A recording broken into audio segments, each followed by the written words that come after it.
যত রাজাকারের বাচ্চারা নাতিপুতি হলো মেধাবী, তাই না?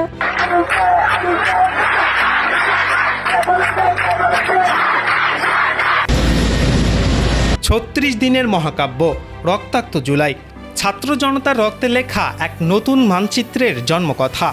কিভাবে পতন হলো ১৫ বছরের এক লৌহ কঠিন স্বৈরাচারের, আবু সাইদের বুক পেতে দেওয়া থেকে গণভবনের পতন, ইতিহাসের সেই ৩৬ দিন।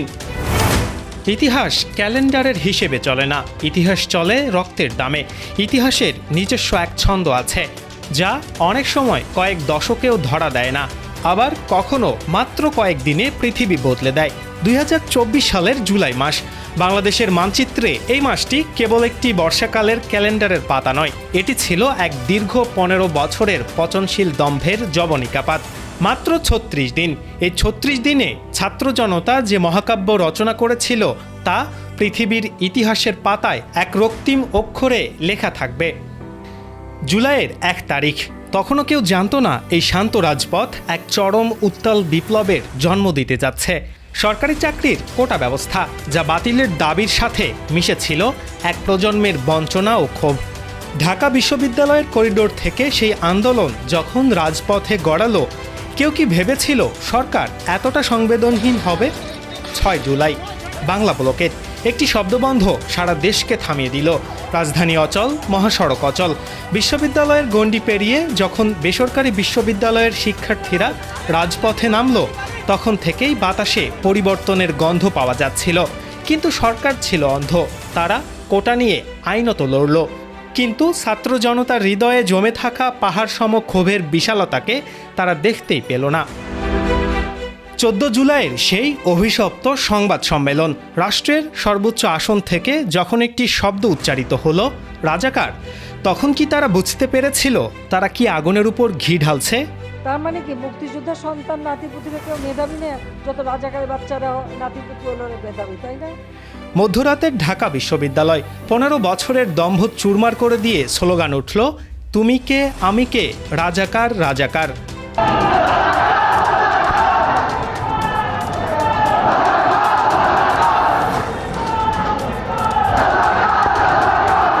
পরদিন ১৫ জুলাই, হেলমেট বাহিনীর অমানবিক হামলা, লাঠি, রড, আগ্নেয়াস্ত্র।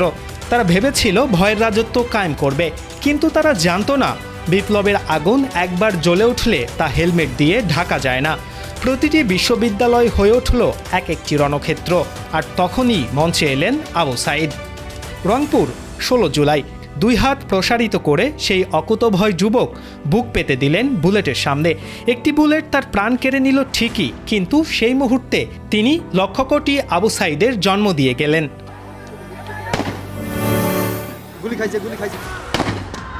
ওপার বাংলার প্রতিটি মানুষের চোখে তখন আবু সাইদের প্রতিচ্ছবি। একই দিনে চট্টগ্রামের ওয়াসিম, রক্তে রাঙা হলো রাজপথ।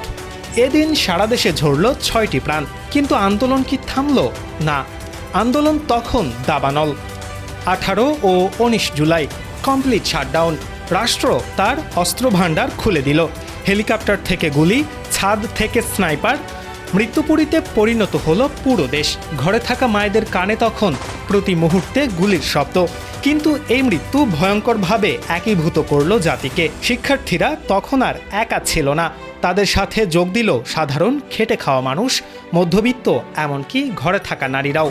২১ জুলাই, সর্বোচ্চ আদালত রায় দিল, কিন্তু আন্দোলন ততক্ষণে কোটা সংস্কারের গণ্ডি পেরিয়ে গিয়েছে। তা রূপ নিল খুনিদের বিচারের দাবিতে। সরকার দিশেহারা হয়ে পড়ল। ২৯ জুলাই জামাতকে নিষিদ্ধ করা হলো। এটি কি ছিল কোনো কৌশল, নাকি স্বৈরাচারের শেষ রক্ষা? ৩০ জুলাই, রাষ্ট্রীয় শোককে শিক্ষার্থীরা প্রত্যাখ্যান করল। তারা ফেসবুক প্রোফাইল রাঙালো রক্তিম লালে। পুরো দেশ যেন এক রক্তাক্ত ক্যানভাস। ৩ আগস্ট, কেন্দ্রীয় শহীদ মিনার, লাখো মানুষের হুঙ্কারে কেঁপে উঠল স্বৈরাচারের গদি। ঘোষণা এলো এক দফা শেখ হাসিনার পদত্যাগ। আমরা আজকে এক দফার দাবিতে আজকে এখানে হাজির হয়েছি এবং আমরা জীবনের নিরাপত্তা, বাংলাদেশের মানুষের জীবনের নিরাপত্তা, সমাজের ন্যায় বিচার প্রতিষ্ঠার জন্য আমরা এক দফার সিদ্ধান্তে উপনীত হয়েছি। ৫ আগস্ট, মার্চ টু ঢাকা। উত্তরায় লাখো জনতা, যাত্রাবাড়ির রাজপথ তখন কম্পমান। বেলা বাড়ার সাথে সাথে জনস্রোত গণভবনের দিকে। সকল শ্রেণী পেশার মানুষ তখন রাস্তায় নেমে আসলো।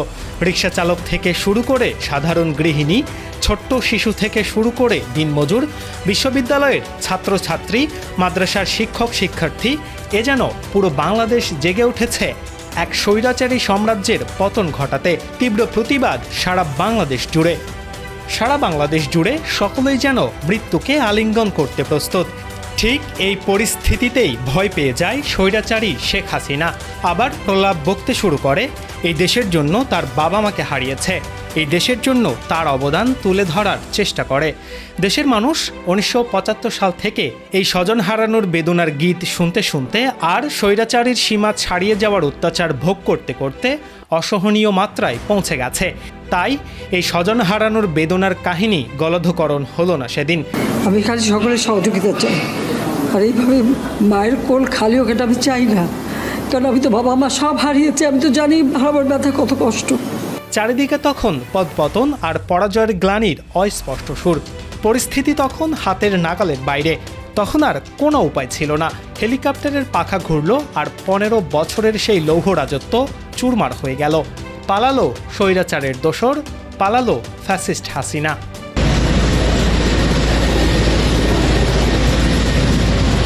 এই 36টি দিন কি কেবলই ঘটনা? না, এই 36 দিন ছিল একটি জাতির মেরুদণ্ড সোজা হওয়ার দিন। যে ছাত্ররা একসময় ক্লাসরুমে থাকতে পছন্দ করত, তারাই হয়ে উঠল আগামীর কর্ণধার। এই রক্ত, এই আত্মদান কোনো কিছুই যেন বৃথা না যায়। আজ আমরা যে নতুন বাংলাদেশের কথা বলছি, তার ভিত্তি গেঁথে দিয়েছিল সেই 36 দিন।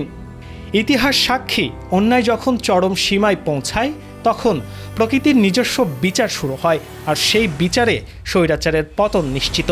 কিন্তু আজ আমাদের প্রশ্ন, সেই শহীদদের স্বপ্নের বাংলাদেশ গড়ার অঙ্গীকার আমরা কি রাখতে পেরেছি, নাকি আবার কোনো দম্ভের ছায়ায় আমরা দিশেহারা?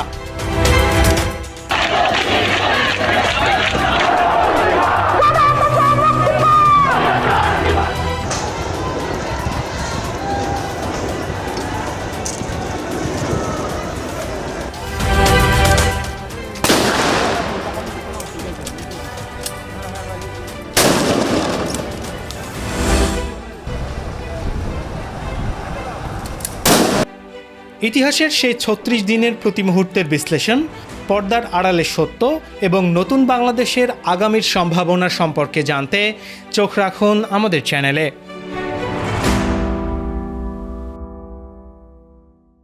এতক্ষণ দেখছিলেন ইকো অফ বাংলাদেশ। প্রতিদিনের এমন নিউজ আপডেট পেতে সাবস্ক্রাইব করুন আমাদের চ্যানেল, সেই সাথে অন করে রাখুন বেল আইকন।